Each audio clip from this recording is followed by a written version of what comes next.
हमें आज संकल्प लेना होगा कि अगले 1 साल तक कोई भी कार्यक्रम हो, सोना ना खरीदें, इससे विदेशी मुद्रा भी बचेगी। प्रधानमंत्री का यह पब्लिक अनाउंसमेंट था। प्रधानमंत्री के अनाउंसमेंट में जो मेजर बातें थी वो यही कि हमें विदेशी मुद्रा बचाने के प्रयास करने होंगे, क्योंकि जब हम सोना खरीदते हैं तो हमारा खरीदना जो है वो विश्व में डॉलर के रूप में जाता है। आप सोने को डॉलर से खरीदते हैं तो डॉलर हमारे विदेशी मुद्रा भंडार से बाहर जाता है और उससे फॉरेक्स रिजर्व घटता है। करके अब दुनिया में चल रहे जो युद्ध हैं उनका असर भारत पर आ रहा है। क्या चल रहा है आपसे छुपा हुआ नहीं है। अमेरिका और इजराइल का अब यह युद्ध, अमेरिका और ईरान का यह जो युद्ध है अब आपके घर तक आ पहुंचा है। जिस तरह से ईरान ने स्ट्रेट ऑफ हॉर्मुज को ब्लॉक करके रखा हुआ है, 1700 से ज्यादा जहाज फारस की खाड़ी के अंदर फंसे हुए हैं, वो वहां से निकल नहीं पा रहे हैं और ईरान दिन पे दिन अपनी शर्तों को लेकर के ज्यादा जिद करता चला जा रहा है। ये बिल्कुल वैसी हरकत है, मैंने पिछले सेशन में भी आपसे कहा था कि ईरान अब अपनी जिद में पूरी दुनिया को उसका गुलाम बना रहा है। अपनी जिद के चलते स्ट्रेट ऑफ हॉर्मुज को रोककर जो वो बैठा हुआ है उससे दुनिया पर इसका असर पड़ रहा है। एक तर्क ये जरूर है कि ये युद्ध अमेरिका और इजराइल ने ईरान पर हमला करके किया था, बदले में ईरान ने यह किया, लेकिन वास्तविकता यह है कि जब ईरान ने बदले में यह किया तो स्ट्रेट ऑफ हॉर्मुज कभी भी उसकी अपनी बपौती नहीं थी। उसने पूरी दुनिया के रास्ते को ब्लॉक कर दिया है। आज पूरी दुनिया उसकी वजह से तमाम प्रकार के स्ट्रगल से गुजर रही है।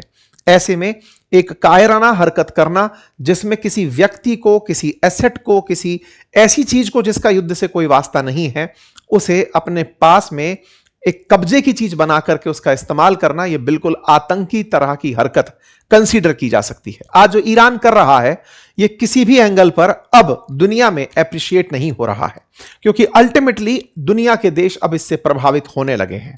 ट्रंप ने और इजराइल ने, यानी अमेरिका और इजराइल ने जो किया वो उनके द्वारा किया गया एक रिएक्शन था, क्योंकि लगातार लंबे समय से Iran death to America, death to Israel कहता आ रहा था। ऐसे में अमेरिका और इजराइल ने मिलकर के ईरान के अंदर उस सत्ता को जो अक्सर अमेरिका के खिलाफ बयानबाजी किया करती थी उसे खत्म कर दिया। लेकिन उसके बदले में जो ईरान ने किया वो पूरी दुनिया को बंधक बनाने का कार्य था, गल्फ कंट्रीज को निशाना बनाने का कार्य था। यदि इस तरह की हरकत ईरान करता रहा तो अमेरिका का यह डर भी अपनी जगह कहीं ना कहीं सही है कि अगर इनके पास न्यूक्लियर बम हुआ तो ये इससे भी भीषण हादसे खड़े कर सकते हैं। यही कारण है कि ट्रंप अभी तक इस पॉइंट पर अटके हैं कि मुझे जब तक तुम्हारा यूरेनियम नहीं मिलेगा मैं ईरान का ब्लॉकेड नहीं खोलूंगा। देखते हैं कौन पहले टूटता है, अमेरिका या ईरान। ऐसे में इन दोनों की जिद में टूट हम जैसे लोग रहे हैं जिन्हें वर्क फ्रॉम होम करने के लिए कह दिया गया है। बड़ा सवाल बनता है भारत इस पर कोई कार्रवाई क्यों नहीं करता। किस पर कार्रवाई? स्ट्रेट ऑफ हॉर्मुज के नाम पर भारत की कार्रवाई एक तरफा कार्रवाई नहीं हो सकती। जब अमेरिकी फोर्सेस मिलकर के भी, यूरोपियन फोर्सेस मिलकर के भी उस रास्ते को खुलवाने के लिए सहमति नहीं बना पा रही हैं, हर देश अपना अपना हित तलाश रहा है। आवश्यकता है कि यूनाइटेड नेशन इसमें इंटरफेयर करे। United nation security council straight of Hormuz को फ्री एंड फ्लोइंग रखे। यूएनएससी के प्रभाव से दुनिया के सारे देश मिलकर के स्ट्रेट ऑफ हॉर्मुज को खोलने का दबाव ईरान पर बनाएं, अन्यथा यूएन की फोर्सेस इस रास्ते को खुलवाने का प्रयास करें, तभी जाकर के यह रास्ता फ्री फ्लोइंग रहेगा। अन्यथा आने वाले समय में भी ईरान ऐसे ही स्ट्रेट ऑफ हॉर्मुज को अपने द्वारा बंधक बनाकर रखेगा। ऐसे में पाकिस्तान द्वारा ईरान का जो प्रस्ताव अमेरिका को भेजा गया वो अमेरिका ने दरकिनार किया और अमेरिका की जो मांगे हैं वो ईरान ने दरकिनार की। कुल मिलाकर के दोनों के बीच कोई सहमति अब तक नहीं बनी है और ऐसी सहमति ना बनती देख ही संभवतया देश के अंदर इस तरह की बातें निकलकर आई। आज 2 महीने से अधिक का वक्त इस युद्ध को चलते हुए हो चुका है। सोचा जा रहा था कि देश में 70 दिन का स्ट्रेटेजिक ऑयल रिजर्व है। 70 दिन के स्ट्रेटेजिक ऑयल रिजर्व से आने वाले समय में सारी परेशानियां रिजॉल्व हो जाएंगी। जैसे ही सहमति बनेगी व्यवस्थाएं वापस चलने लगेंगी। लेकिन 2 महीने से ऊपर का समय, लगभग 2.5 महीने युद्ध के चलते हो चुके हैं। ऐसे में अब सारी की सारी चीजें अपने अंतिम पड़ाव तक पहुंचने लगी हैं। इसलिए देश को आह्वान सरकारों के द्वारा किया जा रहा है। ऐसे हालात बहुत पहले ही हमारे पड़ोसी देश पाकिस्तान, बांग्लादेश, श्रीलंका, इन सब जगह ऑलरेडी बन चुके हैं। आज से कम 15 दिन पहले ही ऑस्ट्रेलिया के पीएम भी अपने देशवासियों को संबोधित कर चुके हैं। सेम यही हालात ब्रिटेन के अंदर भी हो चुके हैं। मतलब दुनिया पूरी तरह से इससे प्रभावित हो रही है और अब इसका प्रभाव भारत तक। आइए साथियों, अब बड़ा सवाल यह बनता है कि ये जिस तरह की स्थितियां बन रही हैं, ये आगे कहां जा रही हैं। आगे अमेरिका और ईरान के बीच में किसी तरह की बात ना बनना तेल की कीमतों को बढ़ा रहा है। लेबनान और इजराइल के बीच में जो इतने दिन से शांति चली आ रही थी कि चलो सब शांत हो जाएगा, वो शांति अशांति में बदलती दिख रही है। स्ट्रेट ऑफ हॉर्मुज के अंदर अब टेंशन बढ़ना शुरू हो रही है और अल्टीमेटली ईरान कह रहा है कि अब हम हॉर्मुज के अंदर किसी भी प्रकार का दखल बर्दाश्त नहीं करेंगे। कुल मिलाकर के सिचुएशन बद से बदतर हो रही है। समझ सकते हैं कि 1600 से अधिक जहाज अगर पर्शियन खाड़ी में खड़े हुए हैं, स्ट्रेट ऑफ हॉर्मुज क्रॉस नहीं कर पा रहे हैं, इसका मतलब ये जहाज अपनी अपनी लोकेशंस में एक प्रकार की कस्टडी में है। रास्ते स्ट्रेट ऑफ हॉर्मुज से निकलने के तमाम हैं, लेकिन इन सभी रास्तों को हॉर्मुज के थ्रू आईआरजीसी ने बैन किया हुआ है और अपनी वाली लेन से निकलने देने पर सामने अमेरिका उस ब्लॉकेड को लगाकर खड़ा है। तो कुल मिलाकर के स्ट्रेट ऑफ हॉर्मुज के थ्रू दुनिया के सारे इंपोर्ट्स रुके हुए हैं, एक्सपोर्ट्स रुके हुए हैं।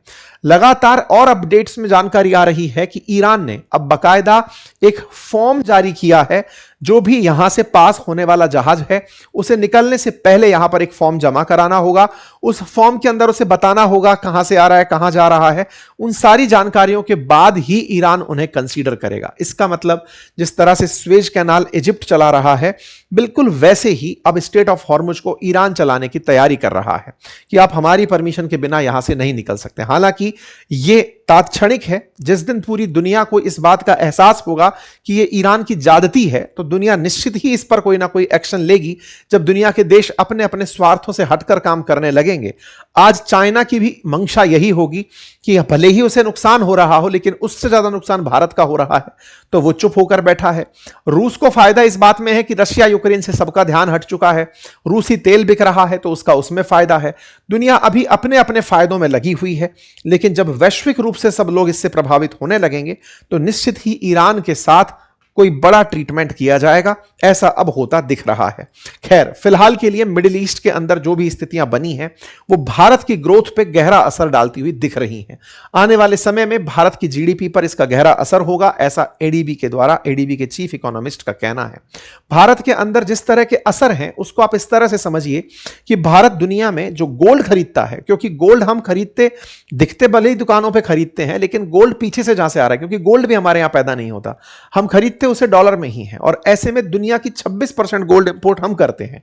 दुनिया का टोटल गोल्ड जो बिक रहा है, उसका 26% भारत में आता है, जिस पर 6 लाख करोड़ साल का हम खर्च करते हैं। तो 6 लाख करोड़ का उतना ही कन्वर्जन डॉलर में हमारे देश से बाहर जाता है। हम विदेश यात्रा करने जाते हैं, हर साल 3 लाख करोड़ खर्च करते हैं। हम फर्टिलाइजर खरीदते हैं तो 1.5 लाख करोड़ रुपए देश से बाहर जाता है। ऐसे ही जब कच्चा तेल खरीदते हैं तो 10 लाख करोड़ बाहर जाता है। ये सारे अमाउंट वो हैं जो पे डॉलर में करने होते हैं, और डॉलर हमारे फॉरेक्स में है। ऐसे में जब हमारा सामान खरीदना महंगा हो, तो ये सब चीजें और महंगी हो जाती हैं, और महंगा होना हमारे फॉरेक्स को घटाता है। ऑलरेडी तेल के बिल हमारे साथ बहुत नुकसान दे रहे हैं। 10 लाख करोड़ का ऑयल इंपोर्ट बिल है, जिसके बिगड़ने से हमारे और मदों पर चीजें बिगड़ रही हैं। वहीं दूसरी तरफ स्ट्रेट ऑफ हॉर्मुज के थ्रू जब हम एक्सपोर्ट करते हैं, तो वो भी बाधित होता है। तो ऐसे में भारत के लिए ये स्थितियां काफी गंभीर होती दिखती हैं। कब तक ये सामान्य होगा, कोई नहीं जानता। बाजार के हाल आपके सामने है। बाजार उठ ही नहीं पा रहा है, अनसर्टेनिटी के अंदर चल रहा है। सवाल बड़ा है, तो क्या कोविड से भी गहरे संकट आ चुके हैं? और अगर आ चुके हैं, तो फिर आप इतने दिन तक चुप क्यों थे?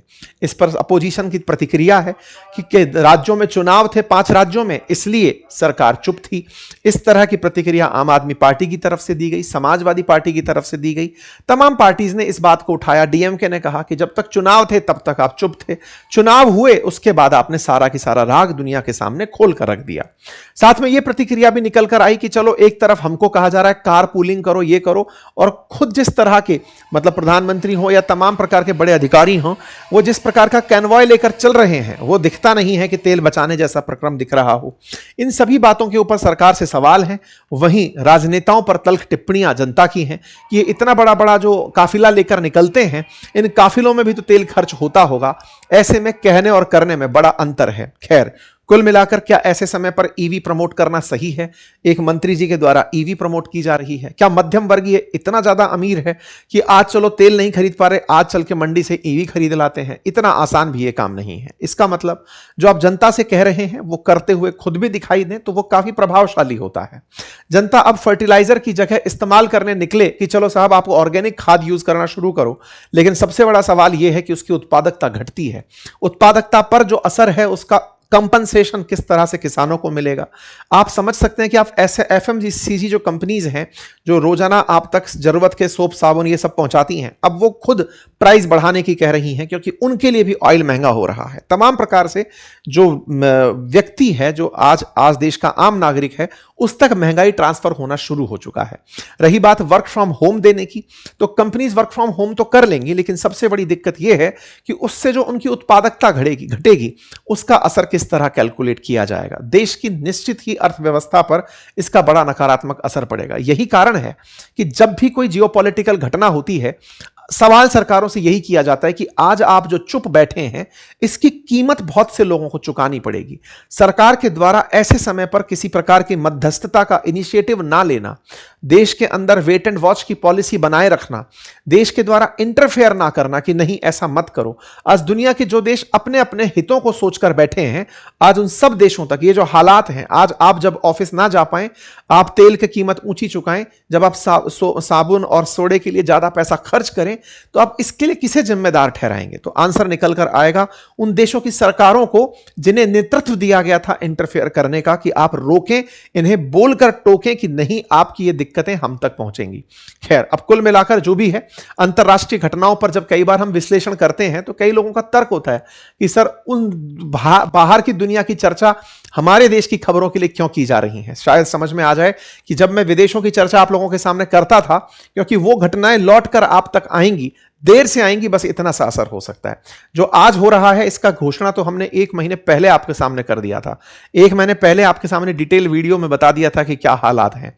तो कुल मिलाकर बात यह है कि अब आप सतर्क रहिए, समझदारी से काम करिए, देश को जरूरत है आपकी, तो उसके अंदर इंतजार करते रहिए। बाकी आप लोग इस विषय पर क्या सोचते हैं, अपनी राय कमेंट बॉक्स में जरूर